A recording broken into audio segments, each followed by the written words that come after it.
recado. Silêncio com os microfones desligados. Pode começar, a gente fez silêncio e...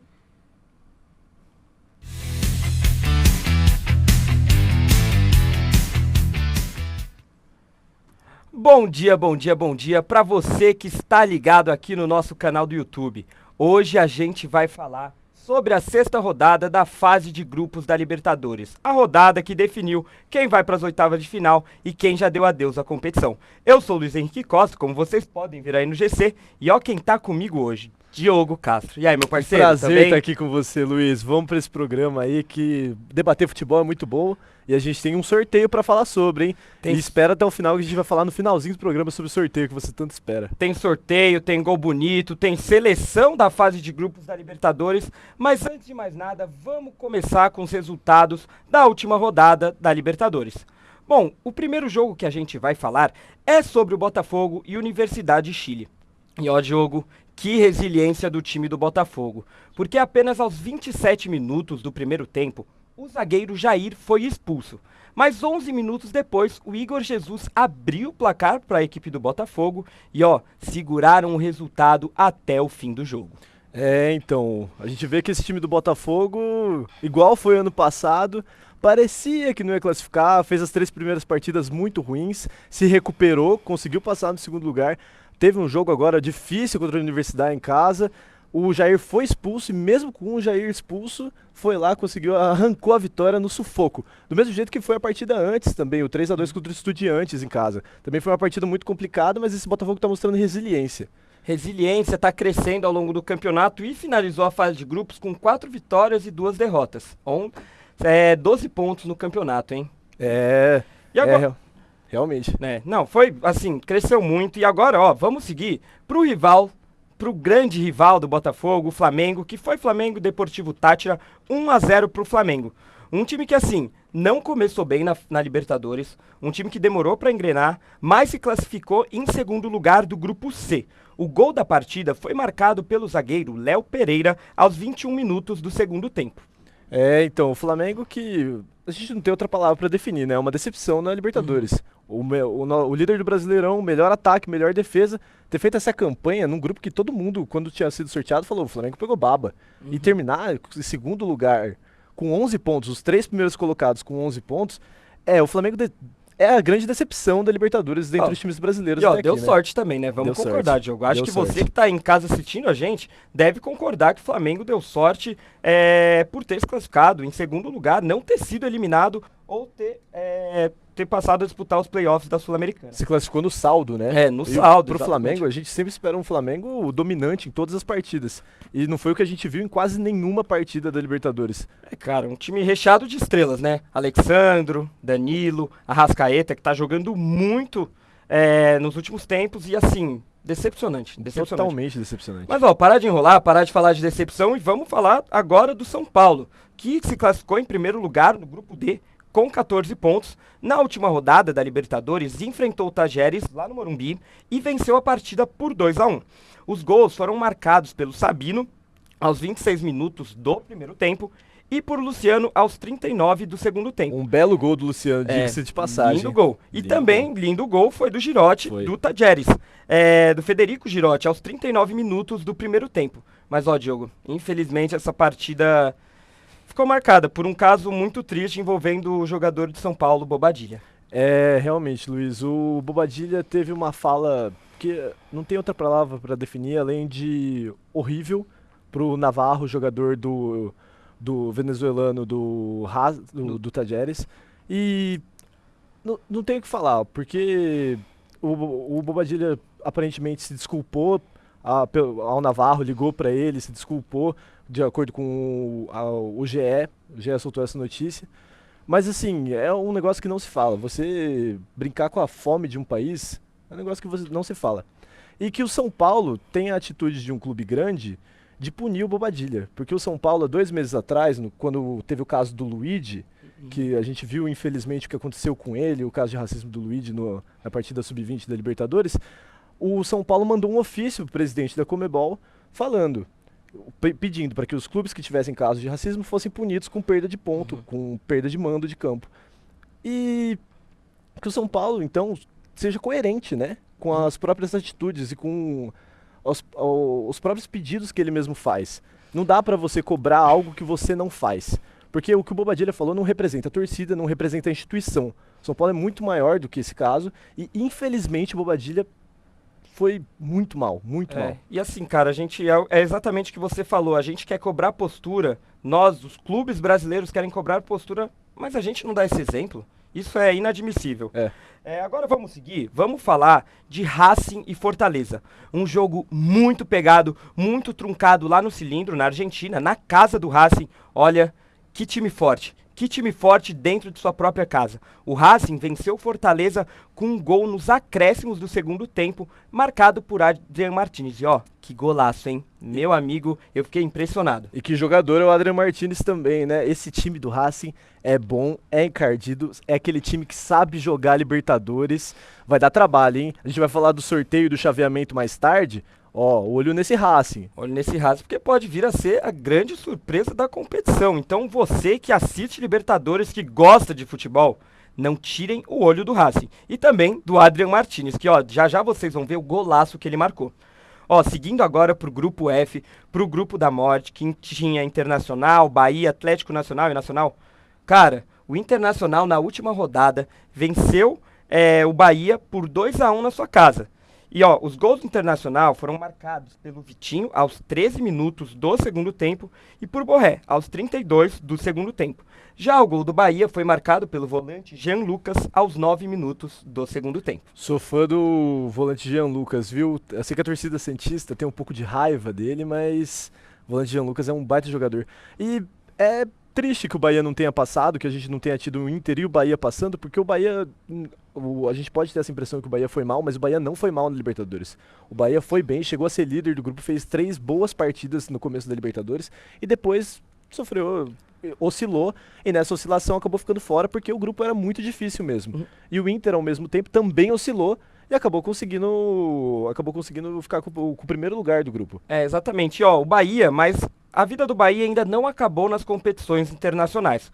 O Bahia foi eliminado sim da Libertadores, terminou no grupo F em terceiro lugar, mas agora vai disputar os playoffs da Sul-Americana contra o América de Cali.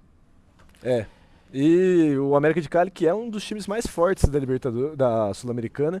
Então, assim, o Bahia não tem vida fácil, mas é amplo favorito, né? Vamos combinar. É o grande favorito, acho que, para esse confronto, hein, Diogo? E talvez pra Sul-Americana. Pra Sul-Americana, E agora, ó, pra fechar, a gente vai falar de uma goleada do Palmeiras contra o Sporting Cristal, lá no Allianz Parque. Simplesmente 6-0. Ninguém segura esse trator. Cara, que partida que o Palmeiras fez, o Palmeiras comandado por Abel Ferreira. A gente tá cansado de ver o time do Abel Ferreira indo muito bem nas fases de grupo de Libertadores, né? A gente sabe que normalmente não pega um dos grupos mais difíceis da competição, mas ele acaba com todos os seus oponentes quando é a fase de grupo. E passa por cima. E esses times, o Sporting Cristal, que são mais modestos, que não tem um time tão bom, o Palmeiras faz valer o seu investimento, faz valer a qualidade do seu técnico, faz valer a qualidade do seu time e acaba. Simplesmente acaba. A gente viu uma destruição em campo. Ó, e vamos anotar a placa aí, vamos falar quem marcou. Quais foram os jogadores que marcaram gols? Ó, Estevão, Flaco Lopes, Rafael Veiga, que golaço de falta do Veiga, hein? Golaço. Paulinho e pra fechar a conta, Facundo Torres. E a despedida do Estevão, né? Lá no Allianz. O moleque a despedida dele no Allianz e agora o torcedor palmeirense vai poder curtir ele até o Super Mundial só, que depois ele vai pro Chelsea. Pois é. Que despedida, né? Que despedida, que golaço que ele marcou em sua despedida. E ó, falando em golaço, vamos agora acompanhar os principais gols da última rodada da Libertadores com um VT feito pelo Felipe Donato. Solta aí, produção. Agora com vocês, os golaços da última rodada da Libertadores.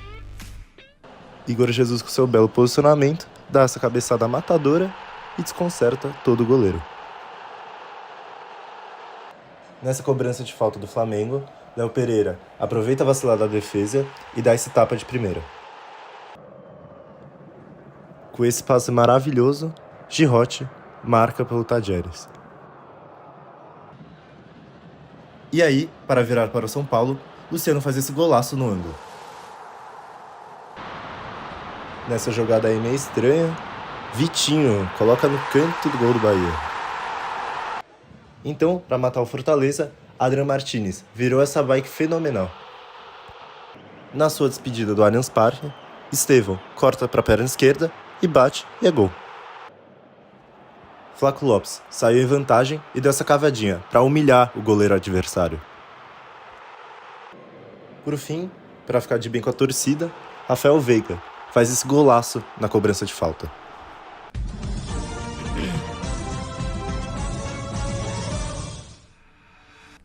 Olha, Diogão, que belos gols que os brasileiros marcaram. E não só os brasileiros, porque assim, o gol que eu achei mais bonito, sinceramente, ó. Galera, que golaço do Adrian Martinez. Eu fiquei impressionado, cara.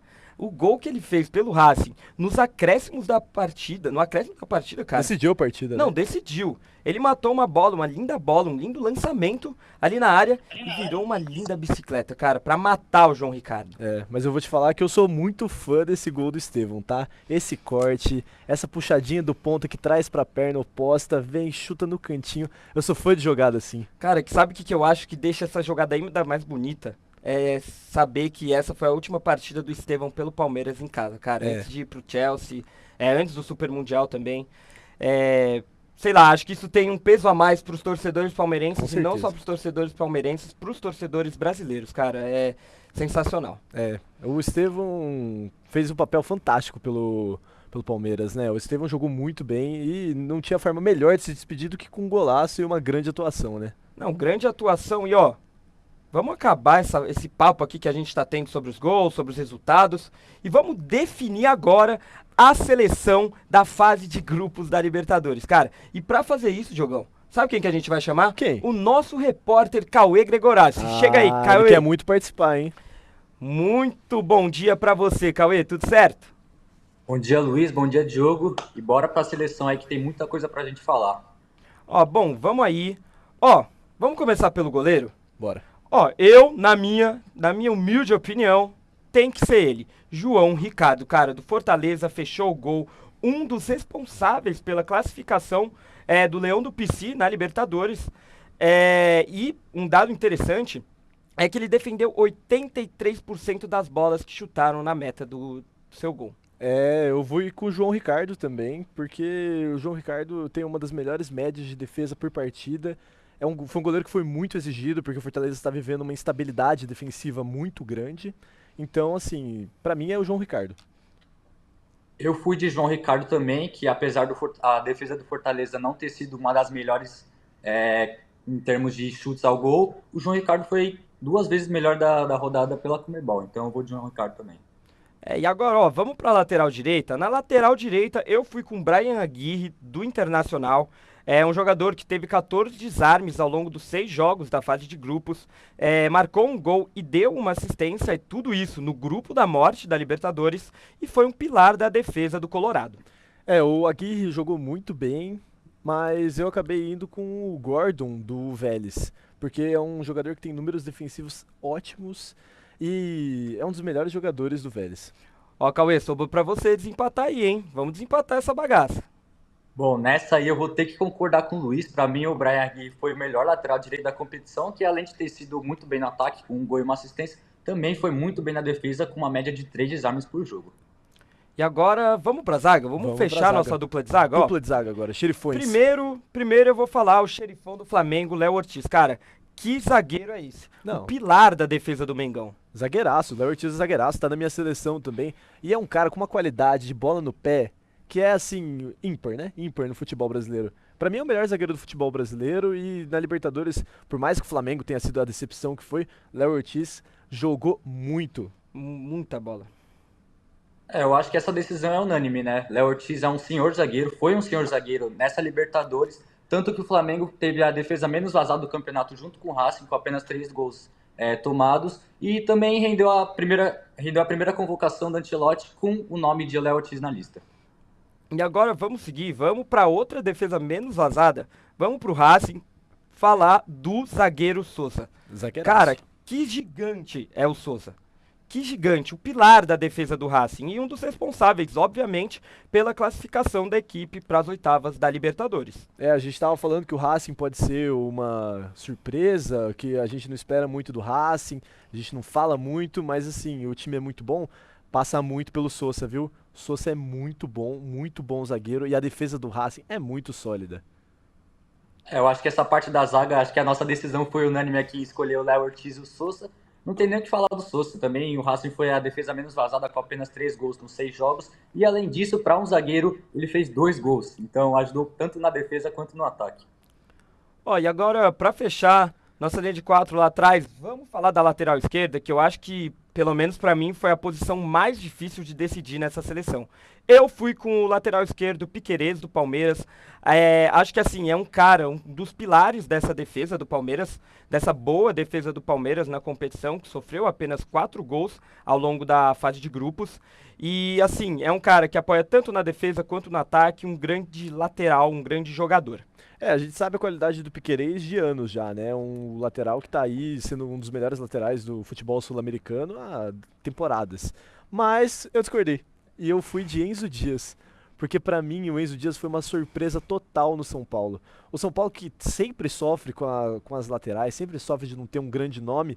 O Enzo Dias que chegou ali do River, emprestado, ninguém conhecia, era reserva no River. Tá jogando demais, é muito raçudo. Defensivamente vai muito bem. E assim, pra mim foi o melhor lateral esquerdo da fase de grupos da Libertadores. Olha, eu vou ter que discordar com você, Diogo, vou ter que discordar também com você, Luiz. Eu gosto muito do Piquerez, também gosto muito do Enzo Dias, mas pra mim, nessa Libertadores, o Elias Gomes do Vélez foi o melhor lateral esquerdo. Ele ajudou tanto no ataque, dando 2 assistências, tanto na defesa, com 3 jogos sem sofrer gol, que ajudou muito nessa recuperada do Vélez para se classificar para as oitavas de final, e também, além disso, ele teve 5 bolas recuperadas por jogo. Então, pra mim, um lateral que ajuda no ataque e na defesa é essencial pro time e não poderia estar de fora dessa lista. Olha, cara, já que a gente tá discordando bastante no lateral esquerdo, alguém vai ter que ceder. Alguém vai ter que ceder, mas a gente vai deixar isso pro final, depois que a gente definir o técnico. Vamos seguir agora pro meio-campo. Ó, eu vou começar com o meu. Eu fui com o Léo Fernandes, do Peñarol. É um jogador, assim, excepcional, um dos pilares desse meio-campo do Peñarol, dessa classificação também, da equipe uruguaia. E ele teve 8,17 de nota média no SofaScore. Uma nota muito alta, ele ficou atrás apenas do Ramiro Vaca, do Bolívar.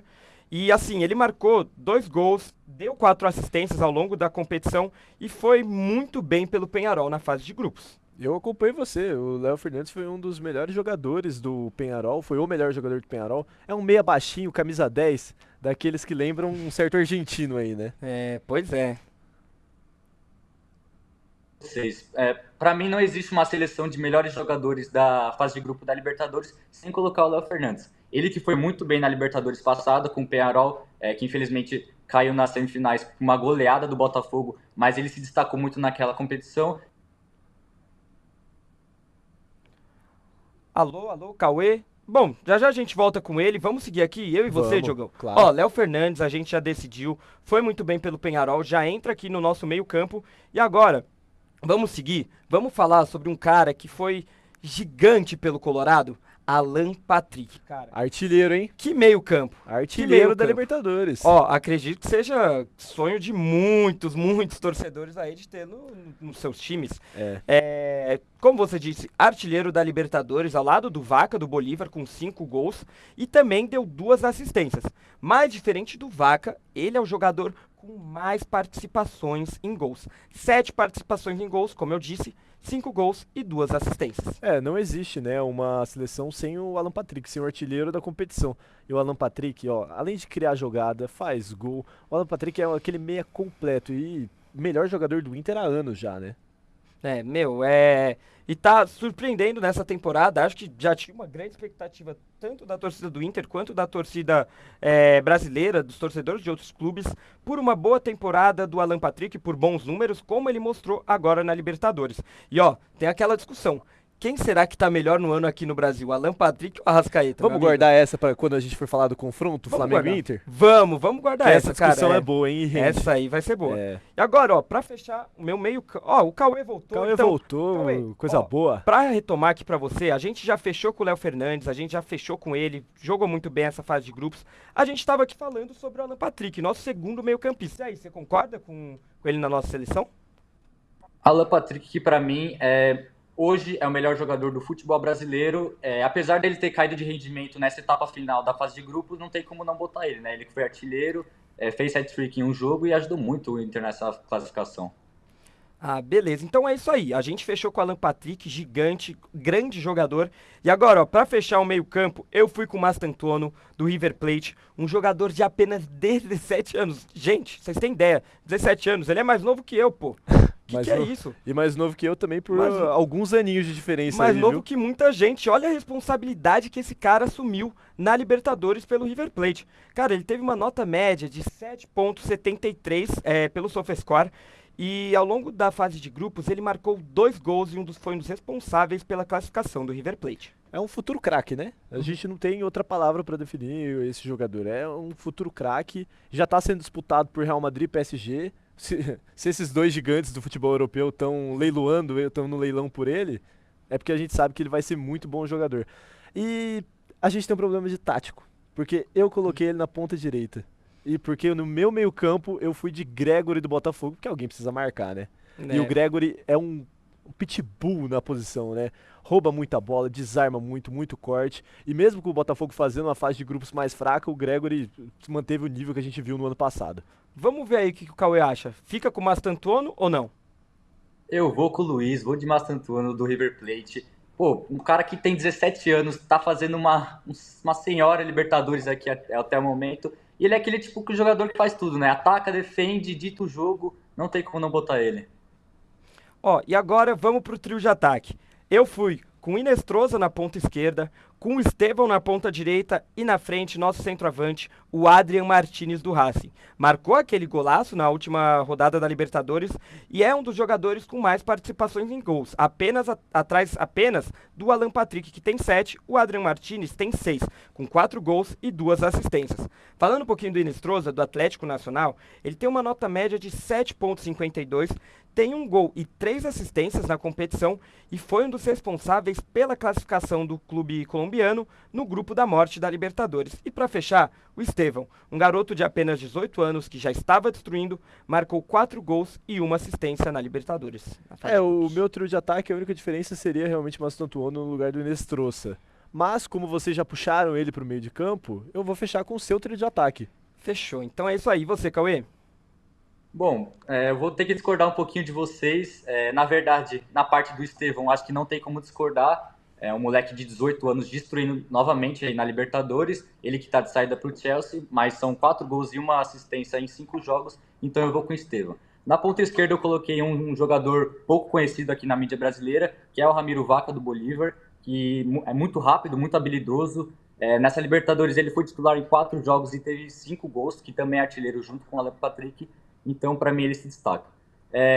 Na centroavança, eu coloquei o Arce, da LDU, que também é um jogador pouco conhecido. Inclusive, o Corinthians tinha interesse nele na janela passada e não concluiu a transferência. Mas ele ajudou muito a LDU nessa classificação, marcando 4 gols e distribuindo umas 3. Então, eu vou com o Arce da LDU.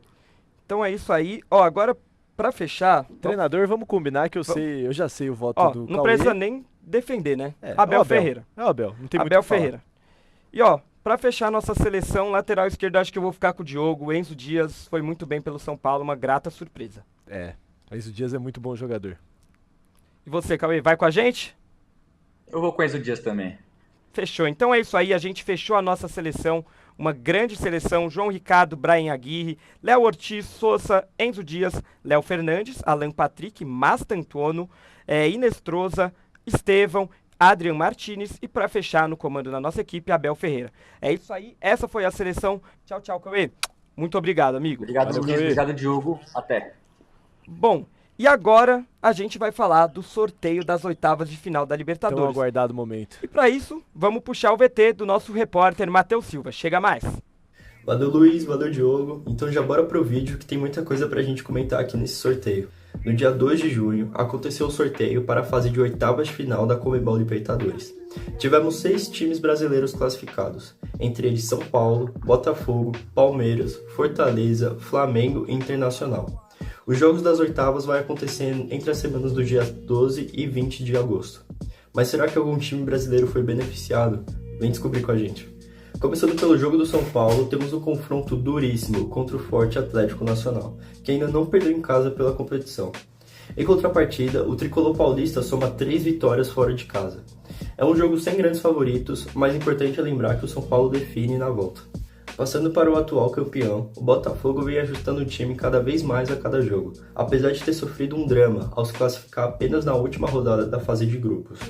É importante garantir um bom resultado dentro de casa para não depender de uma vitória na altitude de Quito contra o cascudo LDU. Agora falando sobre o único time 100% na competição, o Palmeiras chega extremamente favorito contra os peruanos universitários, que só somam apenas 2 vitórias na competição até aqui. Já falando sobre o confronto mais em aberto e imprevisível entre os brasileiros, o Fortaleza não vive uma grande fase, já que dependeu da sorte ao se classificar na última rodada da fase de grupos, não ganhando o seu jogo. O único nordestino restante garantiu a vantagem de definir o confronto em casa, mas não vai poder bobear contra o tradicional time do Vélez. Por fim, falando sobre o único confronto direto entre times brasileiros no sorteio, podemos interpretar essa partida como muito mais interessante para o rubro-negro, já que o Flamengo vive grande fase sob o comando de Filipe Luís e, caso avance, encontra um chaveamento muito mais fácil do que o outro lado do sorteio. Já o Inter não vive um grande momento na temporada e vai precisar correr para superar o Flamengo nessa partida. Mas e aí, Diogão? E aí, Luiz? O que vocês acharam sobre o sorteio? Quais são seus sentimentos e quais são os times brasileiros a se observar? Eu, pessoalmente, acho que o Palmeiras foi quem mais beneficiou nesse sorteio. Mas vamos ver, né? Um abraço e até a próxima.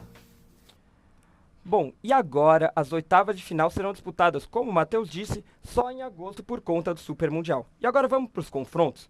Entre Atlético Nacional e São Paulo, eu vou de Atlético Nacional. E eu vou de São Paulo, porque é uma partida bem difícil de prever, porque o Atlético Nacional é um time muito bom, mas o São Paulo decide em casa, né?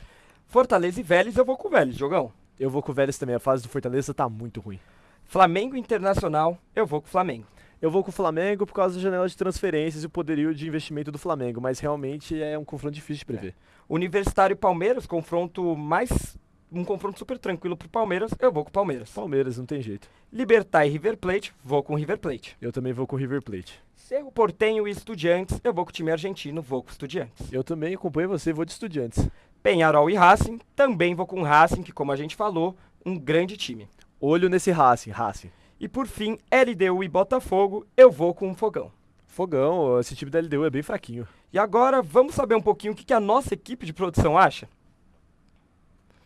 Bom, o Cauê acha que passa Palmeiras, River, Botafogo, Atlético Nacional, Fortaleza, Racing, Estudiantes e Flamengo. Assim como a Clara, que ela só discorda, na verdade, com o São Paulo e com o Vélez.